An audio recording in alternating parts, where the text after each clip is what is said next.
Her hospital gown was still damp with sweat, the faint beep of the heart monitor filling the small recovery room, the smell of antiseptic mixed with the sharp tang of blood. Emily Carter, pale from surgery, was still groggy from the anesthesia. She had done the unthinkable. Given half of her liver to the man lying in the bed beside hers, separated only by a thin hospital curtain. That man was her ex-boyfriend, Derek Mason. She thought they were both going to heal. But Derek stood over her now, his hospital bracelet still dangling from his wrist, his eyes dark and fixed on her throat. His hands trembled, not from weakness, but from something else. Before Emily could speak, Derek leaned close. She saw a glint of metal. Then came the shocking, searing pain, a burning slice across her neck. Her blood rushed hot and fast, spilling onto the crisp white sheets. Her body went cold. She could hear nurses screaming, their footsteps pounding closer. And the last thing she saw before her vision blurred was Derek smiling. The beeping monitor flatlined. Emily Carter had always been the kind of person who believed in giving people second chances, even if they didn't deserve them. She grew up in a small Missouri town where everybody knew everybody else's business. The kind of place where, if you forgot your wallet at the diner, the waitress would just wave you off and say, "Pay me next time." Emily worked as a kindergarten teacher. Her students loved her for her patience, and her friends often teased her for always looking for the good in people, even when the bad was staring her right in the face. Her ex, Derek Mason, was one of those bad cases she thought she could fix. They met at a friend's 4th of July barbecue 3 years earlier. Derek was charming, with a crooked smile and stories that made everyone laugh. He worked construction jobs here and there, but never seemed to keep steady work. Emily's friends warned her he had a temper and a history with alcohol, but Emily saw someone who just needed stability. For a while, they were inseparable, but Derek's drinking got worse. The arguments became louder, the apologies shorter. After a year and a half, Emily ended it. She didn't hate him. She just couldn't live in constant chaos. They stayed out of each other's lives for almost a year. Then one cold November morning, she got a message from him out of the blue. "Emily, I'm dying. I need a liver transplant. You're a match." She stared at her phone for a long time. Most people would have blocked the number, but Emily wasn't most people.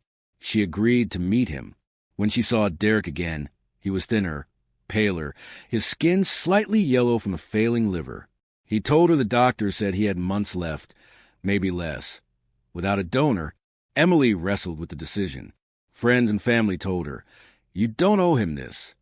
But deep down, she felt she couldn't live with herself if she let someone she once loved die without trying to help. The months leading up to the surgery were tense, but oddly peaceful between them. Derek was quieter, more reflective. Emily convinced herself maybe this experience would change him for the better. The day of the surgery arrived. Emily's mother hugged her in the hospital lobby, whispering, "You don't have to do this, honey." But Emily smiled weakly. "I'll be okay. He'll be okay." The procedure was grueling.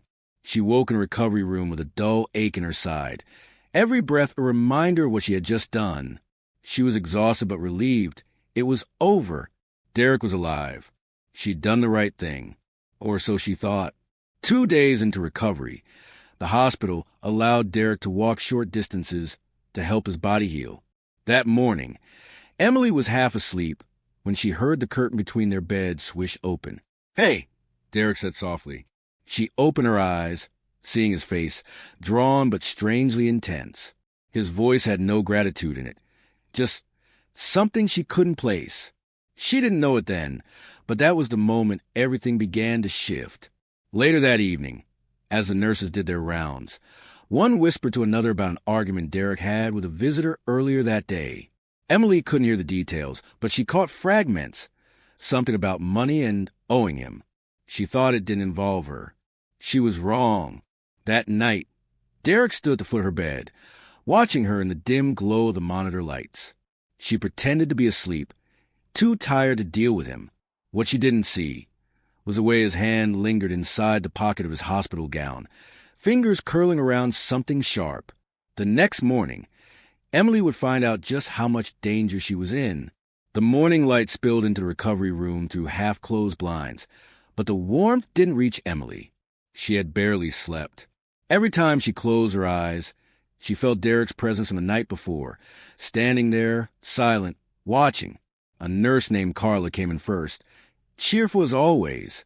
"Morning, sunshine," she said, checking Emily's vitals. "Pain level today?" 6. Emily answered honestly, wincing as she shifted on the bed. Carla nodded, jotting it down on the chart before moving to check Derek's bed on the other side of the curtain. But Derek wasn't there. Carla frowned. He's not supposed to be walking without assistance yet. She glanced at the clock. "I'll go find him." Emily didn't think much of it at first. Maybe he was in the bathroom. But minutes later, Carla's voice echoed in the hall, firm but still polite.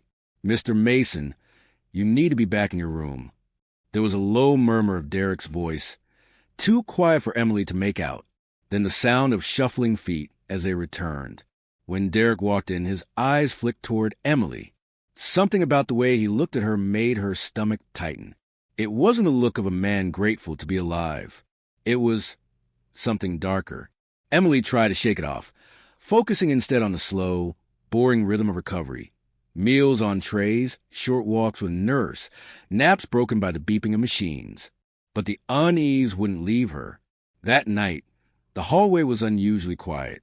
Visiting hours had ended hours ago.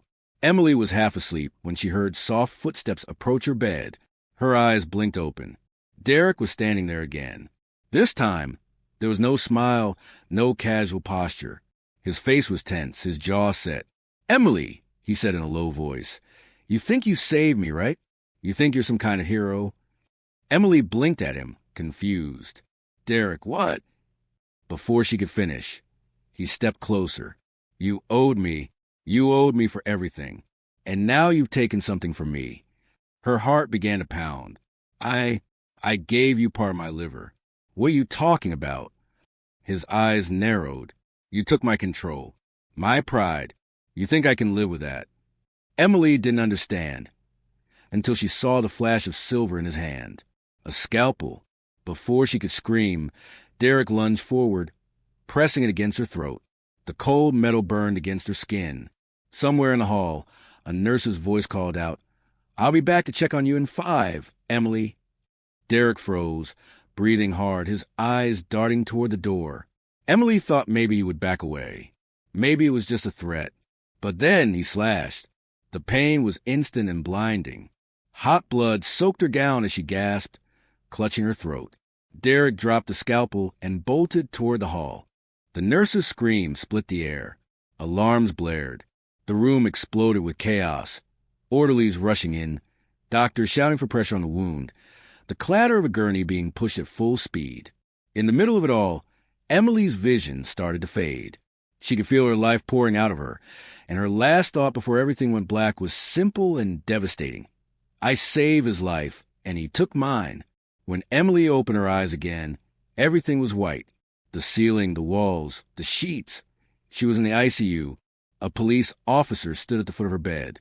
"Miss Carter," he said gently, "you're lucky to be alive, but we need you to tell us exactly what happened in that room."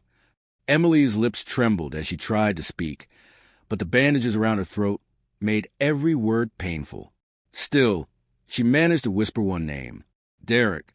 The officer's jaw tightened. "We're going to find him." And that was the start of the hunt. Detective Laura Hayes had seen her share of violent crimes in St. Louis, but there was something about this case that got under her skin. Maybe it was the sheer cruelty of it. A woman who had risked her own life to save a man, only for him to nearly kill her in a hospital recovery room. She stood in the hospital hallway outside the ICU, flipping open her notebook. The crime scene team had already been through Derek Mason's bed space. They'd found his hospital gown crumpled on the floor, the patient bracelet cut off and tossed into the trash. His 4-line had been ripped out, leaving a trail of blood drops down the corridor to the stairwell. He had vanished. Laura turned to the attending nurse, Carla, who was still visibly shaken. "You were the last one to see him before the attack?" Carla nodded, arms crossed tightly. "I told him he needed a rest. He said he was going to stretch his legs. I didn't think," her voice broke, "I didn't think he'd do something like that. Not here. Laura jotted notes. Did he have any visitors earlier? Yes, Carla said quickly. A man, maybe in his 40s. I didn't catch his name. They argued about money. He left looking angry. Laura made a mental note. This could be their first lead. She headed down to the hospital security office. The grainy footage showed Derek leaving the recovery area in a patient gown, holding something in his hand. A scalpel, most likely. He had slipped into a storage closet, emerged wearing jeans and a hoodie, then disappeared out the side exit. The man who had visited earlier could be seen in a separate clip, but his face was partially obscured by a baseball cap. Do we have anything on that guy? Laura asked the security guard. Not yet. We'll run it through facial recognition, but with the angle, he shrugged. Could take time. Time was the one thing Emily didn't have. Even in the ICU, she was terrified Derek might come back. 2 days later, Laura's team tracked down Derek's last known address, a small apartment above a pawn shop on the south side. When they arrived, the landlord said Derek hadn't paid rent in months, but sometimes crashed there between construction jobs. Inside, the place was a mess. Empty beer bottles, unopened bills, and a mattress on the floor. But in the corner, Laura spotted something that made her stop. A crumpled piece of paper with Emily's name scrawled over and over in angry, jagged handwriting. Next to it, a folder of medical documents, Derek's transplant papers, discharge forms, and a handwritten note. She thinks she saved me. She doesn't get to decide my life. Laura's gut tightened. This wasn't a heat-of-the-moment attack. Derek had been thinking about this, planning it. That night, Laura sat at her desk, going over Derek's history. The further she read, the darker it got. 2 arrests for assault, 1 for threatening a co-worker with a wrench, a restraining order filed by an ex-girlfriend. But what troubled her most was how he'd fallen off the radar after the attack. No credit card activity. No phone pings. Nothing. It was as if he knew how to disappear. The break they needed came from an unlikely source. A gas station clerk called in, saying he recognized Derek from the news coverage. The clerk claimed Derek had stopped in just an hour ago, buying a pack of cigarettes and asking for directions to a small rural town 2 hours away. Laura's heart pounded. This could be it. She dispatched 2 patrol cars and told them to move fast. But when they reached the gas station, the clerk's story began to unravel. The timestamp didn't match. And when they checked the security footage, the man buying cigarettes wasn't Derek at all. It was just someone who looked like him. It was a dead end. Another one. Back at the station, Laura rubbed her temples. Every false lead meant Derek had more time to vanish. And every passing day, Emily's fear grew. Then, just after midnight, Laura's phone buzzed with a new message from a confidential informant. It was a single line. You're looking in the wrong places. He's closer than you think. Detective Laura Hayes sat forward in her chair, reading that one line over and over. He's closer than you think. It wasn't much, but her gut told her it was worth chasing. Confidential informants weren't always reliable, but this one, known only as Red, had given solid tips in 2 past cases. Still, Derek Mason was slippery, and if he really was nearby, that meant Emily was in even greater danger than they'd feared. Laura called her partner, Detective Chris Vance. Get up. We're going to the hospital. Now. When they arrived, Laura met with hospital security first. Lock down the visitor list, she ordered. No one gets in without being cleared. I want every camera feed checked again from the past 48 hours. Emily was sleeping when they entered her ICU room. But her mother, Janice, was sitting in the corner, eyes red from worry. Laura crouched beside her. Mrs. Carter, we have reason to believe Derek might still be in the area. Have you noticed anything unusual? Any strange calls? Anyone outside your home? Janice hesitated. 2 nights ago, when I came home, I thought I saw someone standing by the street lamp across from my house. He was wearing a hoodie, and when I looked twice, he was gone. Laura exchanged a sharp glance with Chris. You didn't think to mention this? I didn't want to scare Emily more than she already is, Janice said, her voice shaking. Laura stepped out into the hallway and got on the radio. I want a unit on Janice Carter's house. Now. Unmarked, low profile. Later that day, they got a break, sort of. Hospital security flagged a clip from the loading dock camera. It was dark and grainy, but it showed a man with a hood pulled low, slipping behind a row of dumpsters and disappearing into the shadows. Chris frowned. Could be him. Could be any drifter looking for a place to crash. Not a lot of drifters lurking behind the ICU wing at 3 a.m., Laura said flatly. She pulled a still frame from the video and enlarged it. The quality was terrible, but she could just make out something on the man's wrist. A pale hospital ID tan line, the kind you'd get after wearing a patient bracelet for days. Her stomach turned. It's him. The decision was made to quietly tighten security, without alarming Emily. Uniformed officers blended in as hospital staff, while plainclothes detectives rotated shifts near her room. That night, Laura was driving home when her phone rang. It was a unit stationed outside Janice Carter's house. "Detective, we've got movement. Someone's in the alley behind the property." Laura spun the wheel and headed straight there, lights off until she was 2 blocks away. By the time she arrived, the figure had vanished into the maze of backyards and fences. They found fresh footprints in the damp dirt, men size 11, consistent with Derek's file. "Close," Chris muttered, crouching beside the prints. "Too close." 2 days later, the hospital's night security guard reported something chilling. He'd found a folded note taped to the outside window of Emily's ICU room. It was scrawled in all caps. "You can't hide forever." The paper was damp from the rain, the ink bleeding at the edges, but it was enough to set off alarms. Laura had it bagged for evidence. She looked out the same window and saw the dim glow of the streetlight just beyond the hospital fence. If Derek had been standing there, watching, it meant he was bolder than they thought, and desperate. The informant was right. He was close. That night, Laura barely slept. She kept replaying the case in her head. Derek wasn't just hiding. He was circling, hunting, waiting for a gap in their guard. And if they didn't catch him soon, she knew exactly where he would strike next. The rain was still falling the next morning when Detective Laura Hayes got the call she'd been waiting for. The crime lab had finished processing the note Derek left on Emily's hospital window. The handwriting was a match. But it wasn't the handwriting that made Laura's pulse quicken. It was what they found on the paper itself. Partial fingerprint. The lab tech said over phone. Right index finger. Fresh enough to pull a match. It's him. No question. Laura hung up and immediately called her partner, Chris Vance. "Get in. We got leverage now." They pulled Derek's file again, this time focusing on his connections. There weren't many. His drinking had burned most of his bridges, but there were a few names that kept popping up.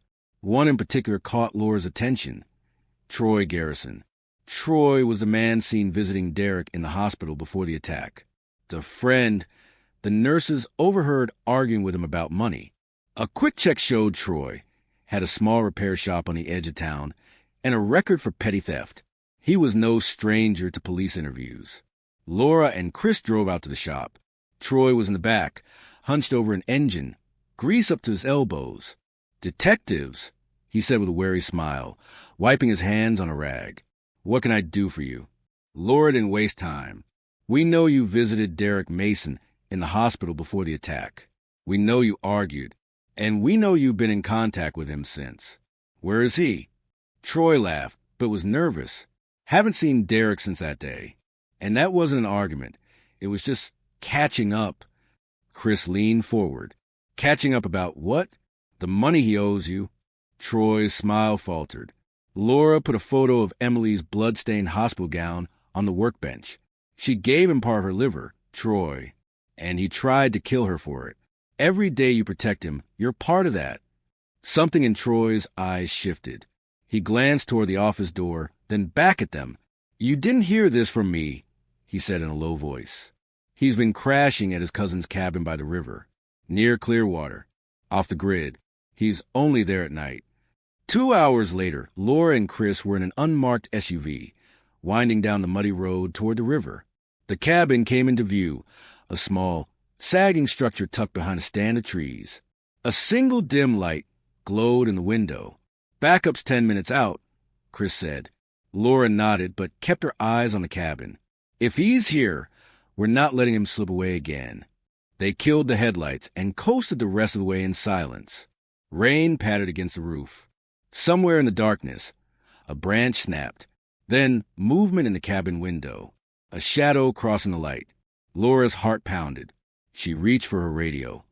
But before she could speak, the front door of the cabin swung open.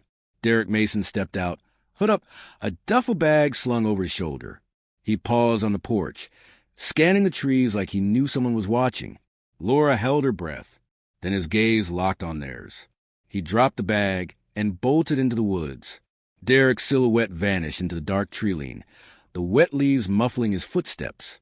"Go!" Laura shouted, already tearing across the muddy ground. Chris was right behind her, flashlight beams slicing through the rain. The forest was dense, the air damp and heavy. Every shadow seemed to shift.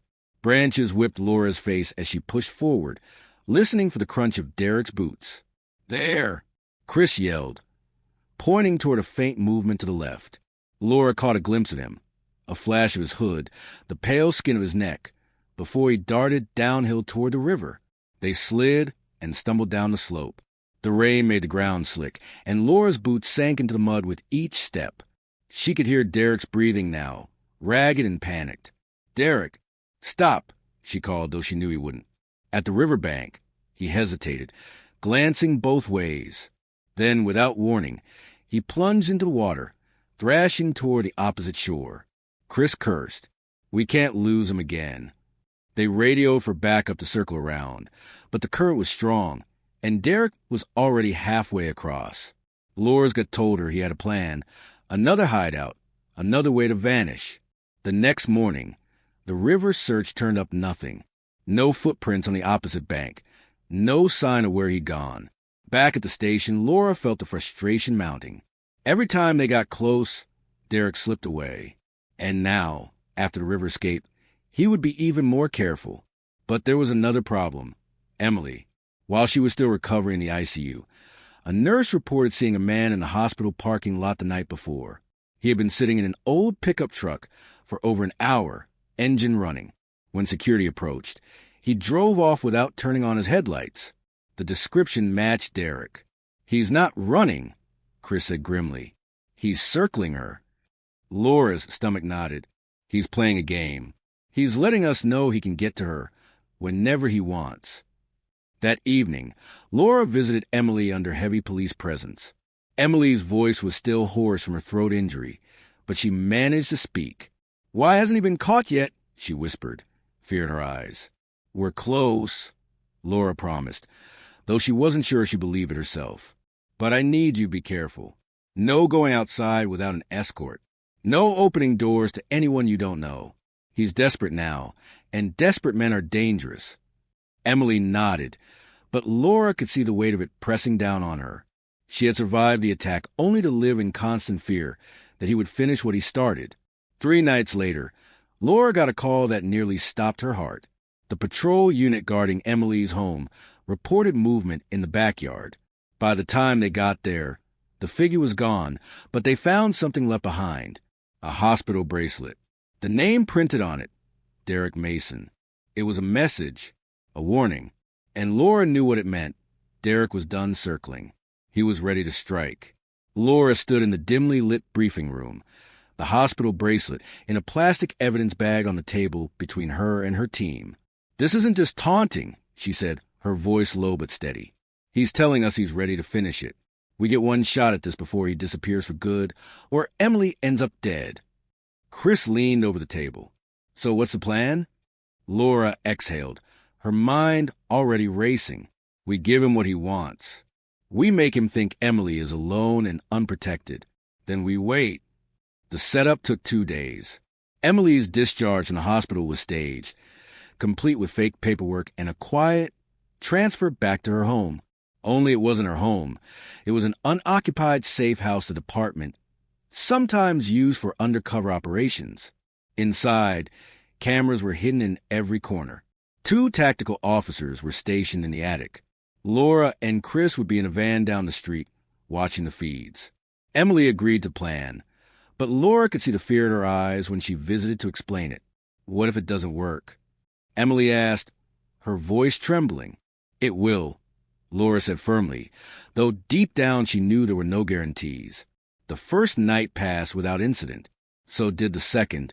But on the third, just past 2 a.m., movement flickered on the feed from the backyard camera. Laura leaned forward in the van, eyes fixed on the grainy black and white image. A shadow moved along the fence, slow and deliberate. Chris muttered, "That's him." The figure stepped into the open. Even under the hood, the gaunt face was unmistakable. Derek Mason. He crept to the back door, pulled something from his pocket, and began working the lock. Laura's hand tightened on her radio. "Stand by." "Not yet." The lock clicked, and Derek slipped inside.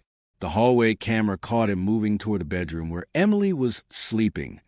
Laura's heart pounded. This was it. Derek reached the doorway. The hidden microphone picked up his low, almost conversational whisper. "You thought you could hide from me, Emily. You thought you could control how this ends." He took a step closer to the bed, then froze. From the shadows of the room, 2 tactical officers lunged, tackling him to the floor. Derek fought like a cornered animal, screaming and thrashing, but within seconds his hands were cuffed and a knee pinned him down. Laura and Chris rushed in from the van. Laura stood over him, breathing hard. "It's over, Derek." He glared up at her, eyes burning with hate. "Not for me." Laura didn't reply. She just nodded to the officers. "Get him out of here." As they loaded Derek into the back of the patrol car, Laura looked toward the safe house window where Emily stood watching, her hand pressed to the glass. For the first time since this began, Laura allowed herself to believe they had finally stopped him. But she knew the real fight for justice was still ahead. The trial of State of Missouri versus Derek Mason began 6 months later, inside the packed St. Louis County Courthouse. The media had dubbed it the recovery room attack, and every news outlet wanted a seat. Emily sat at the front, her mother beside her. Her throat was fully healed physically, but the scar, a thin, pale line, was a constant reminder of how close she had come to dying. Laura Hayes took the stand first, walking the jury through every detail of the case. Derek's disappearance from the hospital, the threats, the stalking, the note on Emily's ICU window, and finally the sting operation that brought him down. The defense tried to spin a story of a man mentally unstable from surgery, claiming Derek wasn't in his right mind. But the prosecution had the scalpel attack, the bracelet left in Emily's yard, and the audio recording of his words the night of the sting. When Emily testified, the courtroom fell silent. Her voice was steady but low as she described donating part of her liver to save Derek's life, only for him to stand over her hospital bed and slit her throat. "I didn't just give him an organ," she told the jury, looking directly at Derek. "I gave him a second chance. He chose to use it to try to kill me." After 2 weeks of testimony, the jury deliberated for only 3 hours. When they filed back into the courtroom, the foreman's voice was clear. Guilty on all counts: attempted murder, aggravated assault, and stalking. Derek showed no emotion as the judge sentenced him to life in prison without the possibility of parole. Outside the courthouse, reporters swarmed. Emily stood with Laura and Chris, her voice carrying above the questions. "I'm alive today because of the police who refused to give up," she said. "No one should have to fear for their life after saving someone else's. I hope my story helps someone else see the danger before it's too late." Months later, Emily tried to return to her life as a kindergarten teacher. Some days were harder than others. She still woke from nightmares, still jumped at sudden noises. But she also found a new strength, one born from surviving the unimaginable. Laura visited her once in the schoolyard. The kids were laughing, running in circles, while Emily watched with a soft smile. "You're doing okay?" Laura asked. Emily nodded. "Better than okay. I'm living, and that's more than Derek will ever have." Laura smiled back. "You earned that." As Laura walked away, she thought about the countless cases she'd worked over the years. This one would stay with her, not just because of the brutality, but because of the resilience. Some stories ended in loss. This one ended in survival. And survival, Laura knew, was its own kind of justice.